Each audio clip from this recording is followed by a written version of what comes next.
আপনি কত টাকার গরু ছিল? আমার 1 লাখ টাকার গরু ছিল 1,15,000। সেই চামড়া বিক্রি করলাম 400 টাকায়। আপনার প্রত্যাশা ছিল কত বেচতে পারবেন? আমার আজকে সরকারি রেট ছিল 1050 টাকা ধরা হয়েছে খুলনার জন্য। তো সেটা দিচ্ছেন না, তবে এই যে দিচ্ছে না। এবং আমি কিন্তু আশাও করেছিলাম তো সরকার এটা ঘোষণা করেছে এই রেটটা আমি পাবো। দেখা যাচ্ছে একটা 4.5 মণ ওজনের গরুর চামড়া 400 টাকা দেওয়া মানে কি ভালাই দেওয়া। এটা আসলে অতি এটা সমস্যাটা কোথায় মনে হয় আপনার? এটা সমস্যাটা আসলে কোথাও মনে নাই। এটা পাবলিক টাকা, আগাগোড়াই টাকা। পাবলিক হলো জনগণের বা যারা এইসব ব্যবসা করে বড় বড় ব্যবসায়ী এটা এত যেরকম না পায় এরকম না পায়। আপনার নাম আর এলাকাটা একটু বলেন। আমার নাম হলো মোহাম্মদ মাকসুদ আলম, এলাকা ছোট বয়রা।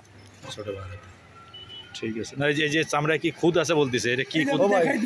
আমি বলি এই যে চামড়ার কি পাইনি এটা আপনার পশমে যদি খুদ থাকে, কাটা না থাকে, খুদ থাকলে কি হয়? পশম যদি তেরা বেড়া থাকে কি হয়? পশম তারা পারে না কি হয়? আপনি এটা তো আপনার পশম উঠে আপনি কি করবেন? মেশিনে দিয়ে ওটারে কি করবেন? ওটারে পশম রাখবেন একটা, পশম আপনি কি করবেন?